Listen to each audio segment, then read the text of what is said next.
Hello, my name is Kay Varela. I am a postdoctoral scholar at the University of Southern California, and today I will be talking about school strictness, juvenile justice, and the role of the border. There are certain things that are becoming more and more important when we discuss school punishment. And what we have seen in the literature about school strictness specifically tells us that schools with high levels of racial and ethnic minorities are becoming increasingly prison-like. They are not only stringent in their punishment practices, they also have increased police presence, like school resource officers. They have higher rates of security measures, surveillance, and any other different things that really make them more punitive.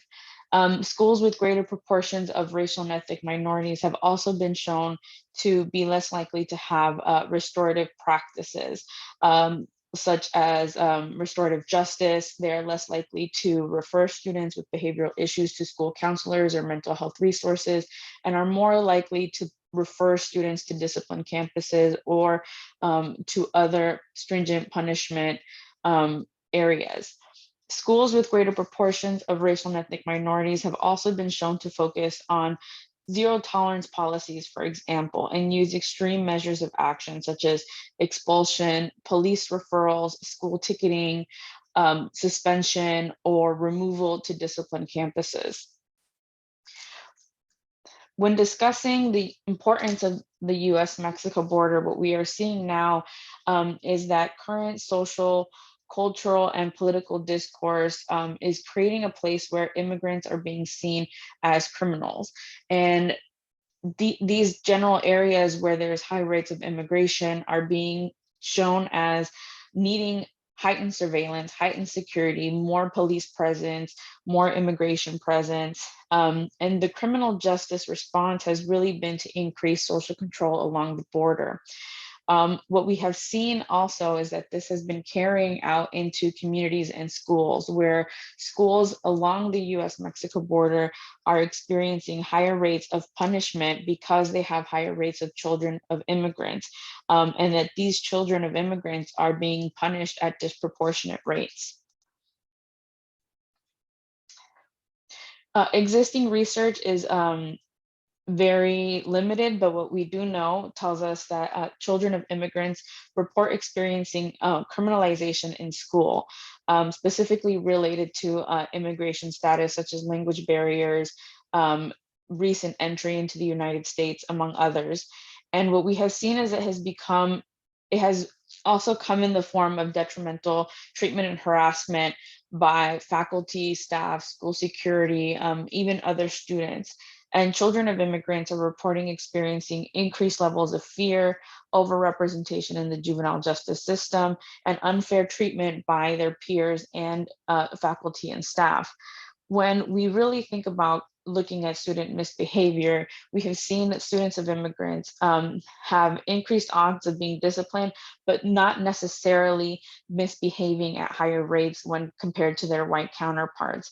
And these are all areas that researchers have been continuing to research, really looking at how immigrants and children of immigrants are being racialized and criminalized, and what role that's playing in school punishment.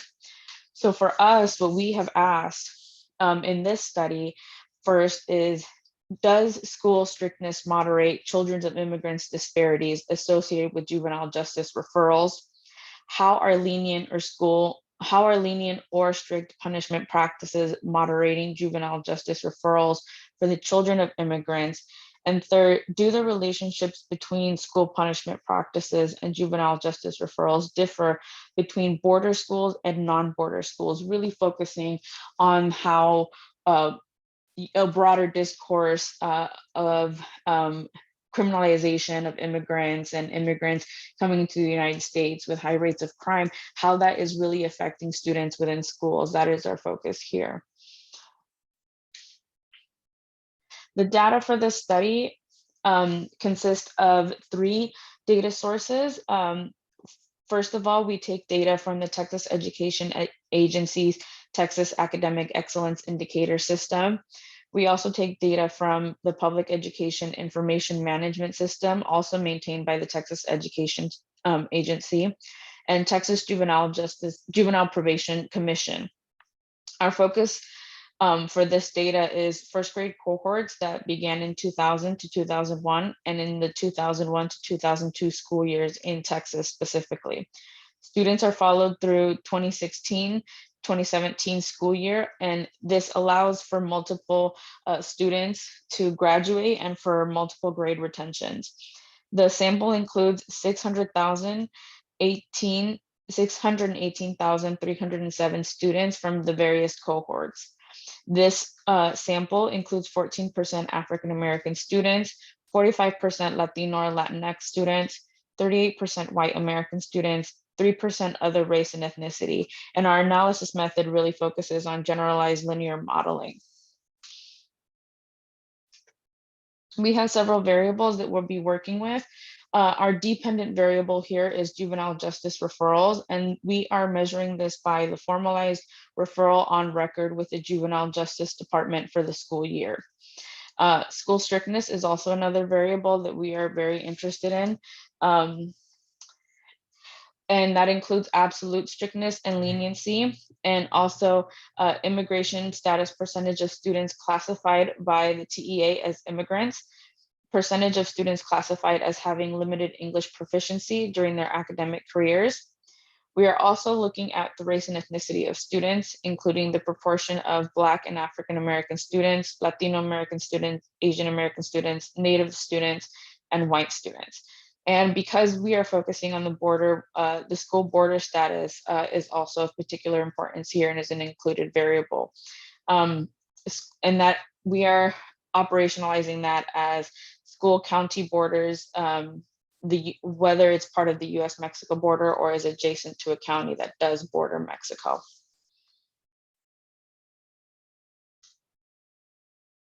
First, we're going to look at some descriptive statistics. On average, what we are seeing is that approximately 4% of students are being referred to juvenile justice across Texas schools, and approximately 12% of schools in our sample are situated along the border. What we are also seeing is that about 3 or 4% of students are first generation immigrant students, and 20% are second generation students across Texas schools. Like we mentioned before, 43.9% of students are Latino, 13% of students are non-Hispanic Black Americans, 3.2 identify as an other race or ethnicity. Because we focus on exploring the significance of the border, school strictness and juvenile justice referrals are very important. And table 1 here that I'm displaying presents the descriptive statistics for border and non-border Texas schools. Although there's no significant distinctions between the juvenile justice rates between border and non-border school, the proportion of first generation and second generation immigrant students, as well as Hispanic students, are greater at border schools than non-border schools. And that's important to note for a project such as this one. Getting into our findings, when we really questioned looking at does school strictness moderate the children of immigrants disparities associated with juvenile justice referrals, our findings suggest that both lenient and strict schools have higher expected rates of juvenile justice referrals when compared to looking at schools that discipline at expected rates. This is also true in the sense that the more strict or lenient a campus is, the higher we expect their juvenile justice rate to be. Our findings ultimately suggest that first generation immigrant students have lower rates of juvenile justice referrals at strict and lenient schools, which is what we see here in table 2. Looking at our second research question, how are lenient and strict punishment practices moderating juvenile justice referrals for the children of immigrants? Our findings suggest that with schools that have higher levels of first generation immigrant students, we see lower levels of juvenile justice contact for them. We also see that with schools that have higher levels of second generation immigrant students, we see higher rates of school punishment and juvenile justice contact with them, which we can see also here in Table 2 and Table 3. For our final research question, do the relationship between school punishment practices and juvenile justice referrals differ at border and non-border schools for the children of immigrants, which is particularly important for this project as we are very much focused on schools along the border and those that are not defined as being close to the border. The findings suggest that border campuses have lower school punishment and juvenile justice referrals in comparison to non-border school campuses, even after we control for other factors. For border campuses, findings suggest that second generation students are associated with lower juvenile justice referrals. And for non-border campuses, both first and second generation immigrant students are associated with lower rates of juvenile justice encounters, which we see here in Table 4.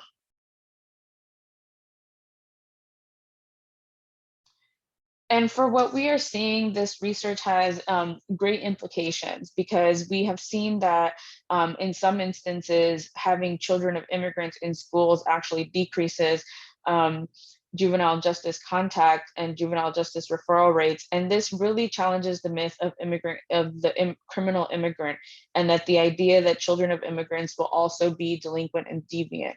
And this research directly contradicts that popular discourse and showing that that's not necessarily true, especially when we consider juvenile justice rates and misbehavior for students that are children of immigrants in Texas public schools. It also gives us a lot of implications in terms of the sustainability of the United States and how it depends very heavily on the children of immigrants. Are they being successful in school? What impact are their juvenile justice contact experiences having? Do they become disassociated with school? Do they become less and less likely to participate in school? What does the climate do for their educational attainment later on in life? And how does that affect their ability to continue to seek higher education or remain in school? It also tells us that we need to be looking at alternative social control policies within schools, i.e. restorative justice, looking at whether students need some other sort of help, not necessarily discipline help, whether that be English as a second language help, help with mental health or school counselors, or any other psychological help, rather than first turning to discipline practices. Thank you so much for being here and for listening to this presentation.